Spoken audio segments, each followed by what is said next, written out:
Salut les détectives de la science. Imagine un peu, essayez de mesurer la taille de notre planète, la Terre, il y a plus de 1000 ans. Pas de fusée, pas de satellite, pas de GPS, rien. Juste ton cerveau et quelques outils. C'était un défi immense, un vrai casse-tête pour les plus grands savants de l'époque. Alors, comment on fait? C'est la grande question, le mystère du jour.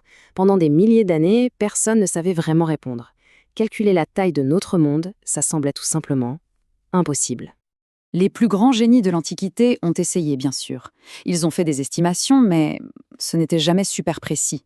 Le problème restait entier, comme un coffre-fort géant dont personne n'avait la clé. Et c'est là que notre aventure commence. On part en Asie centrale, à la rencontre d'un homme dont la curiosité était si grande qu'elle allait changer notre vision du monde. Son nom, Al-Biruni. Retiens bien ce nom. Pour comprendre comment il a résolu ce mystère, il faut d'abord comprendre le personnage. Al-Biruni, ce n'était pas juste un savant, c'était un véritable détective de l'univers. Et sa mallette d'enquêteur était remplie d'outils incroyables. On remonte le temps il y a environ 1000 ans. C'est une époque géniale pour la science dans cette région du monde. Et au milieu de toute cette effervescence, il y a Al-Biruni, un garçon puis un homme avec une soif d'apprendre plus grande que le désert. Et regarde un peu tous ses super-pouvoirs. Il était astronome, donc il regardait les étoiles. Mathématicien, il adorait les chiffres. Géographe, il dessinait des cartes.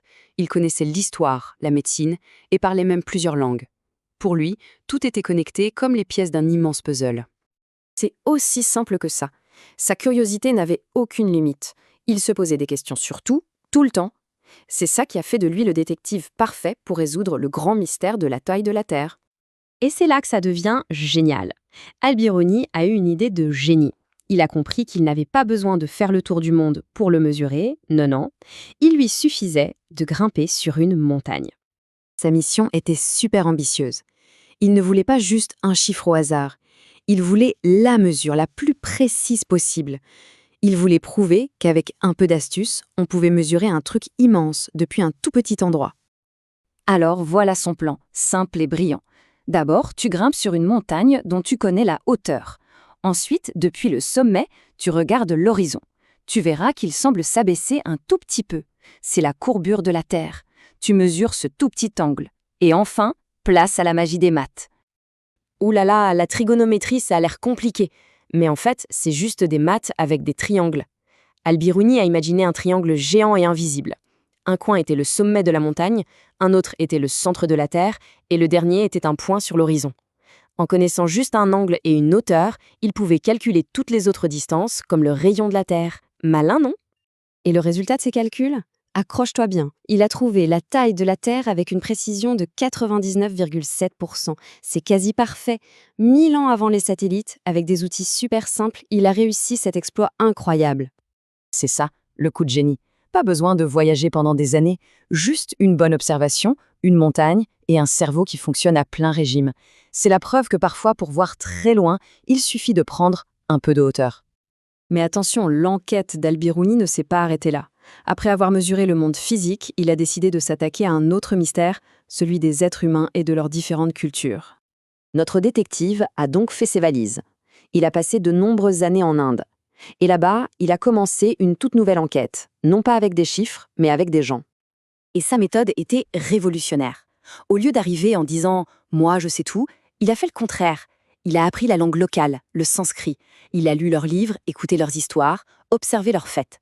Il a tout noté, sans juger, juste pour comprendre. Il était comme un explorateur de l'esprit humain. Grâce à ça, on le considère aujourd'hui comme l'un des tout premiers ethnologues.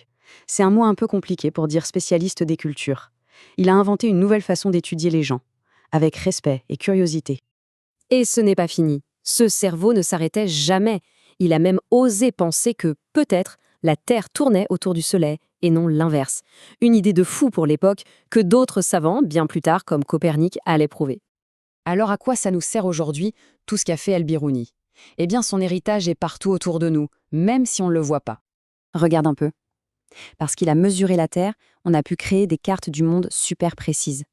Parce qu'il a étudié les cultures avec respect, il a inspiré les sciences humaines. Et ses calculs en maths et en astronomie, eh bien, ils sont les ancêtres de technologies comme le GPS de ton téléphone. Mais le plus grand cadeau qu'Al-Biruni nous a laissé, ce n'est pas un calcul. C'est une idée. L'idée que la curiosité est le plus puissant des moteurs. Si tu te poses des questions et que tu cherches les réponses avec intelligence, il n'y a aucune limite à ce que tu peux découvrir. Al-Biruni a résolu l'une des plus grandes énigmes de son temps. Alors maintenant, c'est à notre tour. En regardant le monde, l'espace ou même à l'intérieur de nous, quel est le grand mystère que toi, tu aimerais résoudre? La prochaine grande aventure ne fait que commencer.